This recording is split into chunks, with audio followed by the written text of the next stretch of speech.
Howdy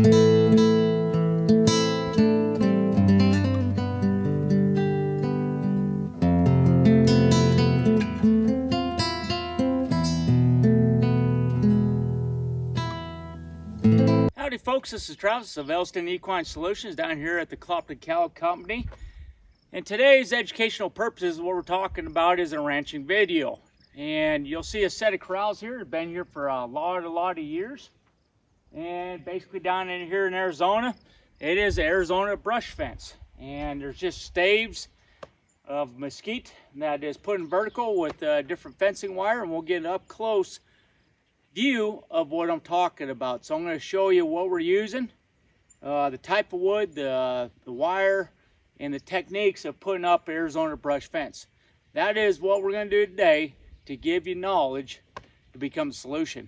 Okay, so basically all a fence is, Arizona brush fence is you have timbers going straight up and down vertical, and you have wire stretched across horizontally, 4 wires, 5 wires, wherever you want. Then in between them pieces is another piece of wire just looped around the bob wire or smooth wire, and it comes back around and just repeats itself. So you do it, normally you do one up high, one in the middle, and one at the very bottom if you want. And the best wood to use is the mesquite hardwood. Some places like to use cedar, some places like to use oak, cedar, juniper, basically anything. Like I said, hardwood is the best thing to use for the purposes of building this style of a brush fence. Very effective. One of the benefits of having a fence like this is that it distributes the weight of a cattle. If the cattle come up and they want to get out, a normal 4-strand wire in a corral, they'll try to fit in between the wire. Sometimes they'll try to go through it.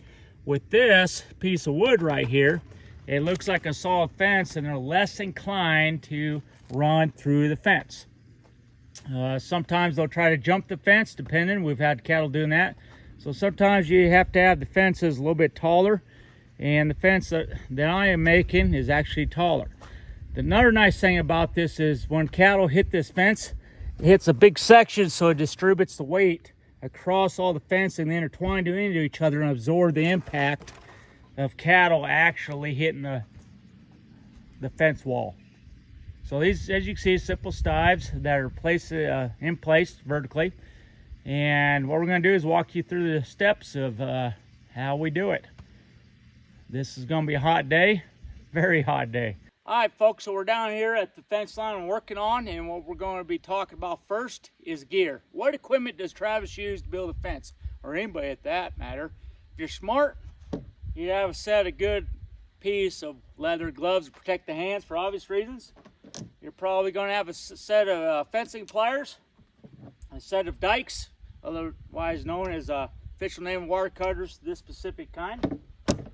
Probably going to have some bob wire or smooth strand wire. I'm using smooth strand wire because on the other side of the trap is, guess what, horses.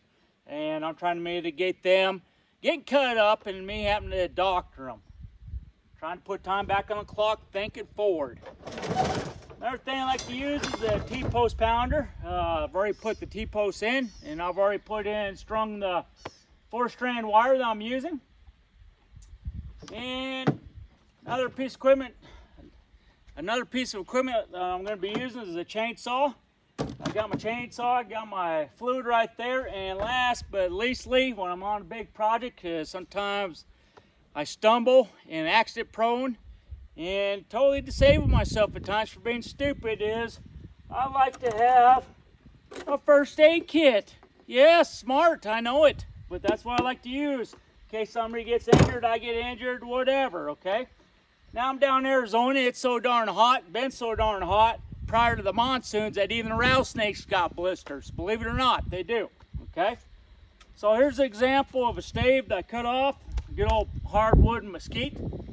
I just eyeball it and cut off. If I know it's about my eye height, I know it's gonna be, because I can always trim it. I don't got time for time management to measure each stick. I just eyeball it, whop it up there on top of the fence line, string it in with my wire, come back later and trim them all about the right height. It's a lot faster than measuring each stick. I can just eyeball everything and just get the job done. Savvy? Okay, moving on to the next step. Okay, the first thing I like to do is just take the bitter end of the wire, place it around something as an anchor point, bend it. In this case, I'm using side by side, and I'll trace the wire down. I don't like to go unravel the whole thing a long distance. I'll kick it out there a ways. Not enough that I'm working on, because I can always splice it. And when I'm untangling the wire, which means separating the two strands, I'm not getting tangled up in my action. Next thing I'm going to use is a pair of dikes. I'm going to cut my wire. Alright, so if you don't step on the wire, that's what's going to happen. It's going to go forward, and that's why I have a first aid kit. Luckily nobody's around, besides you folks watching my channel. So you get a funny right there. Okay, what I do next is I just grab the wire and I just start on twisting it.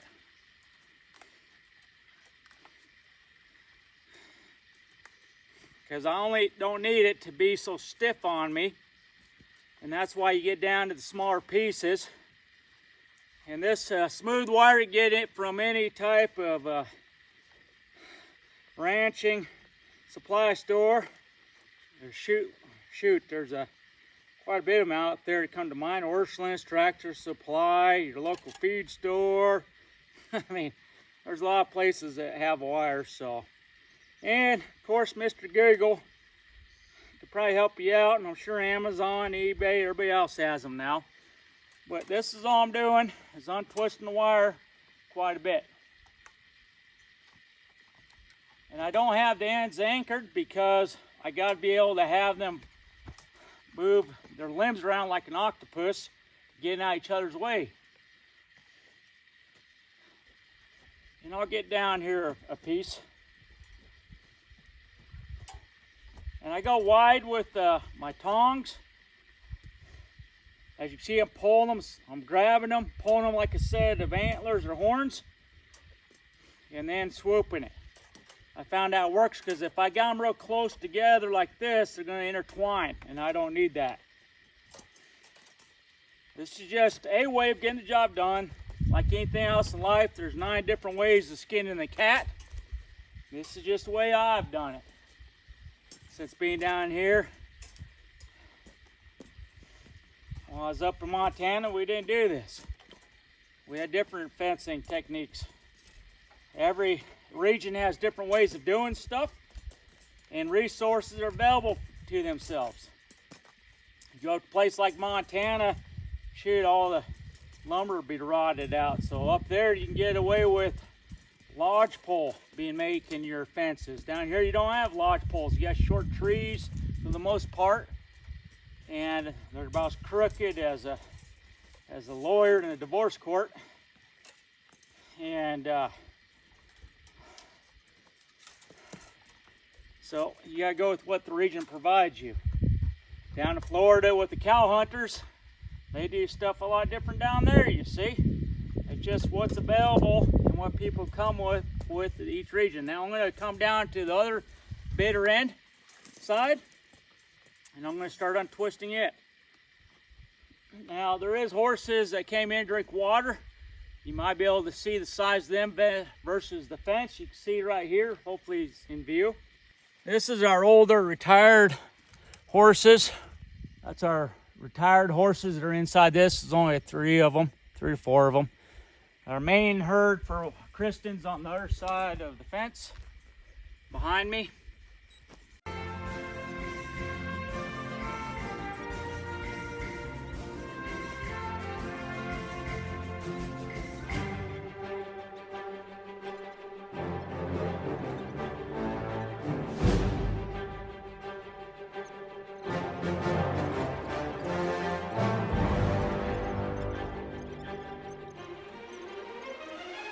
So I have the 2 strands separated. Now what I'm going to do is I'm going to connect this strand to the strands that are laying on the fence where I left off from my work. We're going to show you that right now. Okay, so you can see I have my fence pliers. I have my leftover strands of wire, single strand. You'll see the double strand there that this single strand came from when I used it to tie up on the T-post. I've already started on this yesterday, and I ran out of wire down here, so I'm going to have to go ahead and splice a piece in. So all I'm going to do is take the two bitter ends. And you're like, Travis, well, why is it called a bitter end? Well, that's just left over from the days of the rope, you see.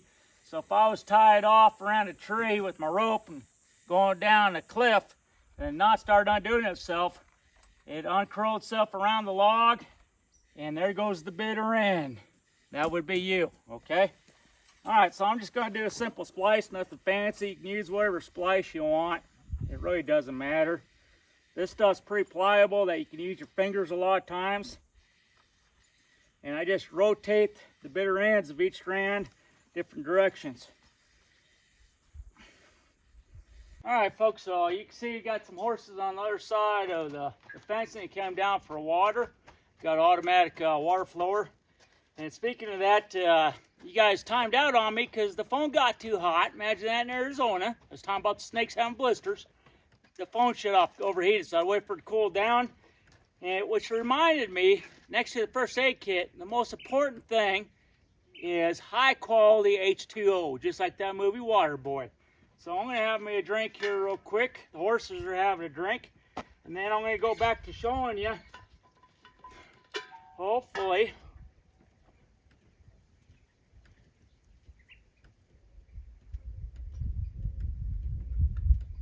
I love these water containers. Don't know why they stopped making them this size, but they have business. Alright, so what it looks like is I got both wires spliced together. Remember, I took them off. I spliced the bottom one I showed you, and when I was off camera, I went ahead and spliced the top piece too. So all you're going to do really is you're going to grab a piece of mesquite here, whatever tree you have on hand,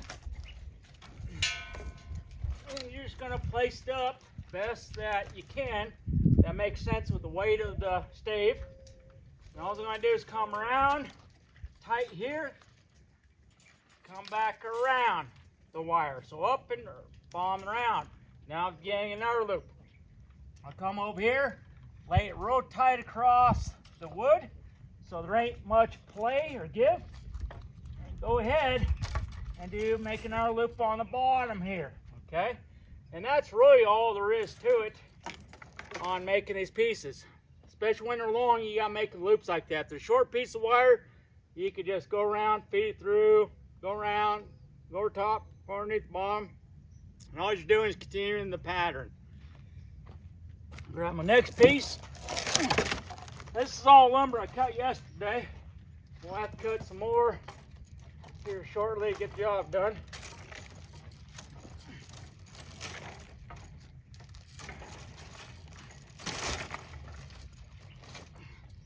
I know Texas loves doing the same thing. New Mexico, basically most desert states like the fencing basically the same way. Because once again, it just boils down to what? You're right, region. So, just for a plus note, I bought these white Packer boots up in Montana. I was up there visiting my son. See, they're nice and neat. This is all preparation to packing up in the mountains come September, October for elk hunting season. And all I'm doing is breaking them in. I've already oiled them up, and now I'm just breaking them in. And the best place to do it is sweat out here to work and get them broken in nice and neat before that time comes. Because you definitely want good boots before you go out on a pack trip with livestock. Now I'm only using 2 pieces of wire on both locations, and the reason I'm doing that is for the simple fact is I'm going to be tearing all this down. Sometimes I'll put 3-4 pieces of wire on top of this and follow the pattern. Okay, so I'm getting to the T-post, and I just realized I didn't put wire on the stubs here.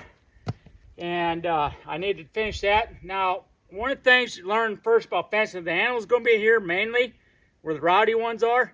You want them to be able to push against the T-post or any type of post, so you lay the wire on the inside. I'm not too concerned out on, if I put the wire on this side, it's just way easier for the animal to undo the wire, your fence wire, and everything else to loosen up. You want the impact to be on this side. So I just want to throw that tip out to you too. So I'm just going to take a little bit of this wire here, put it in my fence pliers.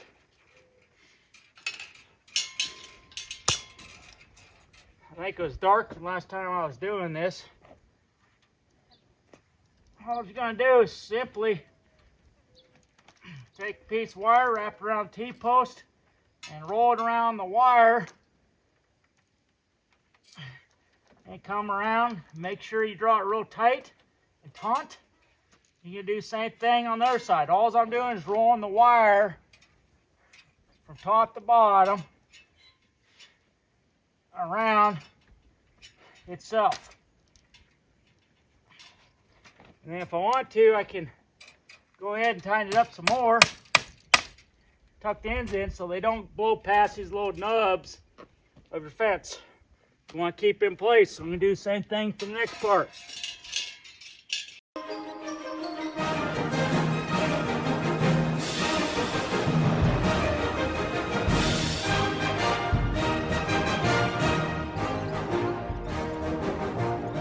I'm going to bring the camera over so you can see what I'm talking about. Okay, so as you can see right here, all you do is wrap it around, go around the back, wrap it on the other side. And you can see I'm pulling up and down, it's not really moving. So it's as tight as it's going to be. This will be covered up with wood. You can see here, here's my loop. Goes around the piece of timber, goes around the back side from top to bottom, wraps around and loops around this side and just repeat. And you repeat the same down here below. So that's all I'm doing. And sorry, I'm going to do a few more until we run out of lumber. And then we're going to go cut some more up.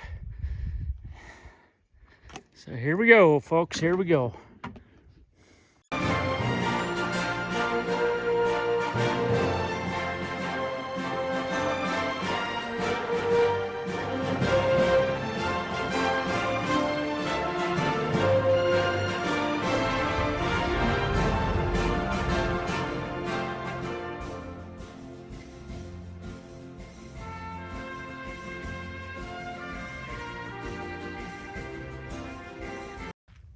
And you thought you couldn't teach old dog new tricks. Just a trick that I forgot. Step on the wire, cut the wire, and the wire doesn't go flying. And notice for safety, I'm just wrapping around the handle so it doesn't come undone. And ta-da! No slinky effect. I just wanted to show you that just for because you caught me once already, okay? All right, folks, so normally Arizona gets extremely hot because it's desert, but it gets extremely hot before the monsoon season come in. And see clouds developing, I hear thunder, I see lightning. And so it's coming, and it's a thankful thing because that's what makes the grass grow green. So anyhow, to finish my stuff, I'm going to go ahead and chalk line it.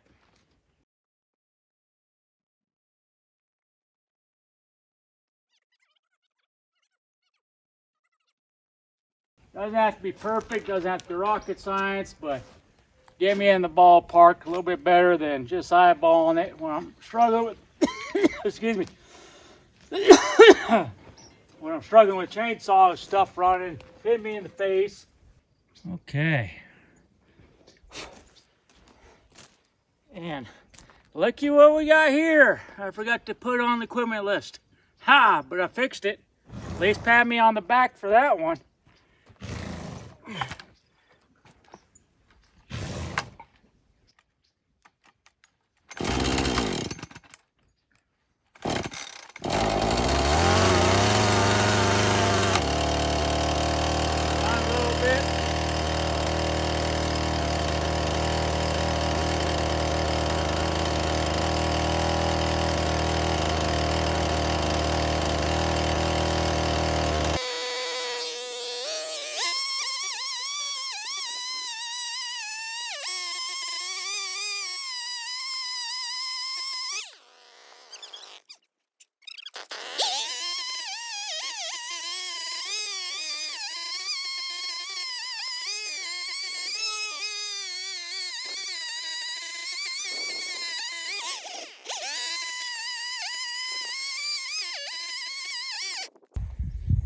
Okay, so we got basically the tops cut off for now. I'm gonna clean up this mess. Lumber, the mesquite, and boy, I'm gonna use for my campfire later on for winter, so I'm gonna go put it in the wood rack, and then I'm gonna enjoy it, especially for barbecuing. Matter of fact, I think because it should be close to noon according to the sun. Yep, 12:40. I am gonna go get me some grub. After that, I'm gonna go train some horses. And then probably tomorrow we'll finish up on what we're discussing. See you then.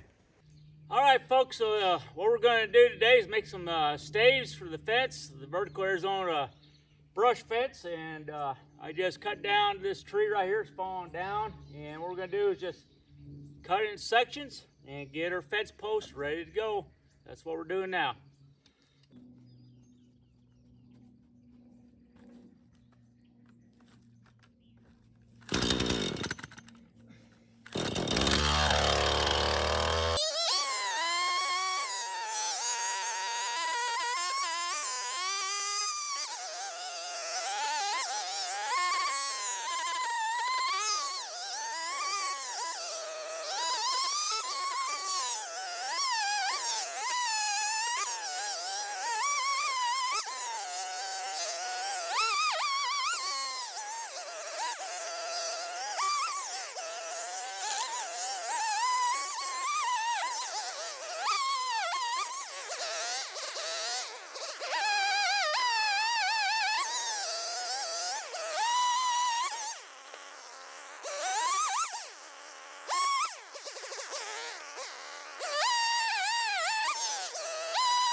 All right, folks, I just got done unloading the staves right on the fence there. I'm going to continue on doing building the fence. Now you're going to say, well, what does this have to do with Elston Equine Solutions? It's real simple. You're making a corral for your horses, okay? And this is just a way of getting the job done. Every region has a way of doing it in their region. So my recommendation, if you're trying to make it into an area and don't know, you're new to the area, just get with your neighbors, go down to a local bar. Those would be the honky-tonk kind, maybe. And look up some country folks and say, hey, what do you use to build fences around here? And I guarantee you they'll help you out. And you'll have experienced hands, especially old timers. You know, they got a wealth of knowledge. Go to an old folks home. Talk to some of them old cowboys sitting up in there. They'll tell you everything they got just because they enjoy the company. Or go down to your local cafe where the old timers come together and they drink the morning coffee and they shoot the bowl. That's the best time to introduce yourself with respect and buy them up all a cup of coffee if they need it or want it. They'll sit down, they'll talk your ear off about the old times and how to do stuff, what they came up with. So that's a good way to come up with ideas of building a fence. And of course you got YouTube channels just like this one, you got Mr. Google and so forth. But I think you lose a little bit of technique sometimes if you just go on Google. All right, so I recommend that highly. So at any rate, I hope you enjoyed this channel. Please hit like, please hit subscribe. And now you have the knowledge to become a solution. Take care now. This is Travis saying adios.